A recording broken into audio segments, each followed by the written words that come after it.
seorang jenderal polisi yang kebal peluru ini adalah Komisaris Jenderal Purnawirawan Yusuf Manggabarani.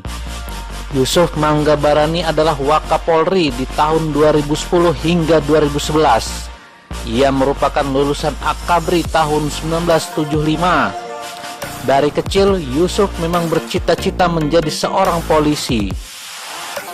Yusuf dikenal sebagai Brimob Tulen. Ia sangat bangga dengan Korps Baret Biru itu. Kemana-mana Yusuf selalu mengenakan kaos bertuliskan Brimob. Penugasannya pun kebanyakan ia lalui di pasukan elit Polri tersebut. Yusuf pernah menjadi komandan Korps Brimob Polri. Yusuf juga beberapa kali ikut dalam penugasan operasi perang seperti di Timor Timur. Sebagai seorang Brimob sejati, Yusuf dikenal sebagai seorang jenderal pemberani. Salah satunya adalah saat ia terlibat duel adu tembak dengan bos begundal di Palopo, Sulawesi Selatan. Kisah ini diceritakan Yusuf di dalam buku biografinya berjudul Yusuf Manggabarani Cahaya Bayangkara. Ketika itu Yusuf masih berpangkat kombes. Ia mengemban jabatan sebagai Wakapolda Sulawesi Selatan. Sulawesi Selatan adalah kampung halaman Yusuf. Yusuf adalah orang Bugis asli. Ia dilahirkan di Makassar. Karena itu, mendapat tugas di Sulawesi Selatan membuat dirinya senang. Begitu bertugas di Sulawesi Selatan, Yusuf mendengar ada bos preman yang ditakuti di daerah Palopo. Sepak terjang bos preman ini tidak diragukan lagi. Ia sangat ditakuti oleh masyarakat sekitar, juga oleh anggota polisi. Bos preman ini sesumbar, tak ada polisi yang berani berduel dengan dirinya. Selama 16 tahun memimpin gerombolan preman, si bos ini melemparkan tantangan kepada polisi. Tantangannya adalah duel adu tembak dengan dirinya. Tak ada polisi yang meladeni tantangan itu, tapi tidak dengan Yusuf Manggabarani. Begitu tahu ada bos preman berlaku seperti itu, Yusuf tak terima. Ia berniat meladeni tantangan si bos begundal tersebut. Biarpun jabatan Yusuf sudah tinggi, ia tak segan turun langsung menangani kejahatan yang terjadi di daerahnya. Yusuf pun mendatangi lokasi tempat para preman itu bermukim. Dengan memacu motor trailnya, Yusuf bergegas mencari keberadaan si bos preman. Tak lupa Yusuf mengenakan pakaian Brimob kebanggaannya. Senjata api ia selempangkan di belakang tubuhnya. Menggunakan motor trail dan menutup mulut menggunakan slayer, Yusuf memacu motor trailnya. Ia menerobos jalan raya menuju daerah Mangkutana, diikuti beberapa anggotanya. Sepanjang perjalanan Yusuf terus bergumam, lawan, lawan, lawan. Musuh mau cari lawan, ada lawannya, polisi, gumam Yusuf ketika itu.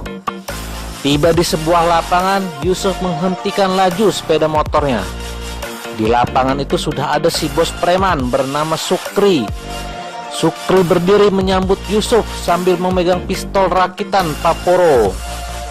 Jarak tembak maksimum pistol rakitan itu diperkirakan maksimum 45 meter. Sebelum adu tembak dilaksanakan, ada perjanjian antara Sukri dengan Yusuf. Jika Sukri kalah, maka ia dan anak buahnya harus menyerah dan tidak lagi berbuat onar di daerah tersebut. Sukri menyetujui perjanjian itu. Adu tembak pun segera terjadi. Siap? Tanya Yusuf ke Sukri. Siap, jawab Sukri. Keduanya sudah mengambil posisi masing-masing dan bersiap duel adu tembak. Duel ini disaksikan anggota polisi dan anak buah Sukri. Yusuf tak gentar. Ia mempersilahkan Sukri untuk memilih bagian tubuhnya menjadi sasaran tembak.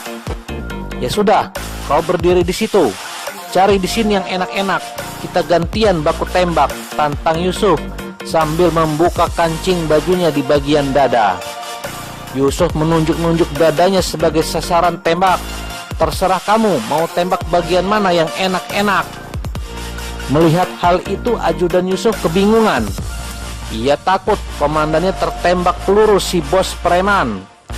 Beberapa anggota polisi yang hadir pun takut. Mereka meminta Yusuf menghentikan aksinya. "Jangan komandan!" teriak beberapa polisi melihat Yusuf membuka kancing bajunya. Yusuf tak bergeming. "Ah, kau nonton saja," sergah Yusuf kepada para anggotanya. Kembali Yusuf melemparkan tantangan kepada Sukri. "Isi pelurumu sebanyak-banyaknya.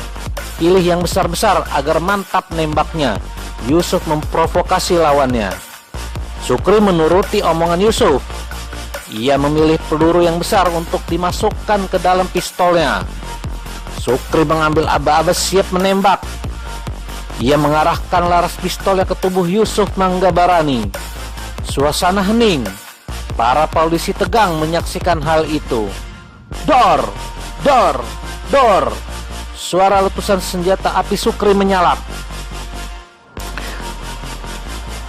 Dalam sekejap peluru-peluru meluncur dari magazin menuju sasaran. Tapi apa yang terjadi? Peluru-peluru itu berjatuhan sebelum mengenai sasarannya. Ya, timah panas yang dilesakan Sukri jatuh di hadapan Yusuf tanpa menyentuh sedikit pun tubuh Yusuf. Para polisi kaget, setengah tak percaya. Mereka senang sang komandan tidak tertembak. "Hore!" sorak para polisi sambil bertepuk tangan. Yusuf pun meledek Sukri. "Pelurunya jatuh tuh, sekarang giliran saya ya." Sukri si bos preman ketakutan. Lututnya gemetar. Kali ini giliran Yusuf yang menembak. Dor! Satu tembakan dari pistol Yusuf mengenai lengan Sukri. Kembali para polisi yang menyaksikan itu teriak kegirangan. Mereka berjingkrak-jingkrak melihat komandannya menang dalam duel adu tembak itu. Yusuf lalu mendekati Sukri yang terluka. Selongsong pelurunya dibuka. Yusuf mengambil peluru dan membuka serbuk timahnya. Serbuk timah itu lalu ia bubuhi di lengan Sukri yang tertembak. Yusuf lalu memerintahkan anggotanya untuk segera membawa Sukri ke rumah sakit. "Larikan dia ke rumah sakit," perintah Yusuf Manggabarani. Anggota polisi bergegas membawa Sukri ke rumah sakit menggunakan mobil. Melihat bosnya kalah adu tembak membuat mental anak buah Sukri turun. Wajah mereka pucat pasi setelah menyaksikan duel adu tembak itu. Mereka takut akan ditembak oleh Yusuf dan anggota polisi yang hadir di situ. Ternyata itu tidak terjadi. Yusuf tidak menembak anak buah Sukri, malah sebaliknya. Yusuf memberi makan anak buah Sukri. Di rumah sakit, Yusuf menagih komitmen Sukri agar ia dan anak buahnya menyerah. Sukri bersikap jujur. Ia meyakinkan Yusuf bahwa anak buahnya akan menyerah. Benar saja, keesokan harinya Sukri dan para anak buahnya datang ke kantor polisi sambil membawa senjata-senjatanya. Mereka menyerah. Yusuf Manggabarani kembali menunjukkan kebaikannya. Dari puluhan anak buah Sukri, hanya 5 orang saja yang menjalani pemeriksaan dan ditahan. Sementara yang lainnya hanya didata dan disuruh pulang. Sukri sangat berterima kasih. Ia sampai mencium tangan Yusuf karena kebaikan hati Yusuf. Ada pertimbangan lain yang membuat Yusuf tidak memproses hukum seluruh anak buah Sukri. Menurut Yusuf, tidak mudah menahan 30 orang sekaligus. Selain melelahkan dalam proses pemeriksaan, menahan 30 orang sekaligus membuat ruang tahanan menjadi penuh. Sementara kapasitas ruang tahanan sangat terbatas. Belum lagi, penahanan itu hanya akan membebankan anggaran negara karena harus menanggung makan dan minum para anak buah Sukri. Itulah yang membuat Yusuf akhirnya mengambil keputusan untuk tidak memproses hukum semua anak buah Sukri.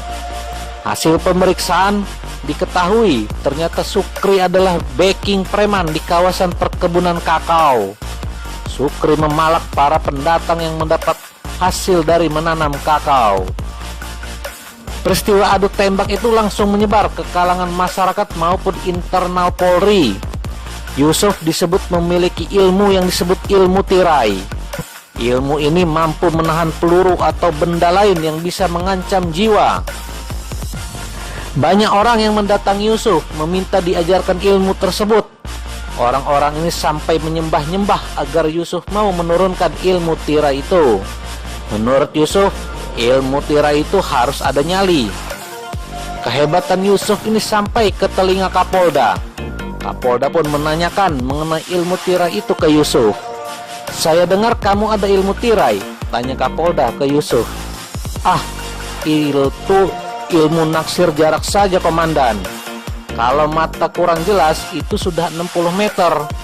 Saya suruh dia berdiri di jarak 60 meter. Saya mundur sedikit maka aman," jawab Yusuf Manggabarani. Mendengar jawaban Yusuf, sang Kapolda hanya tertawa. "Hahaha, ada-ada saja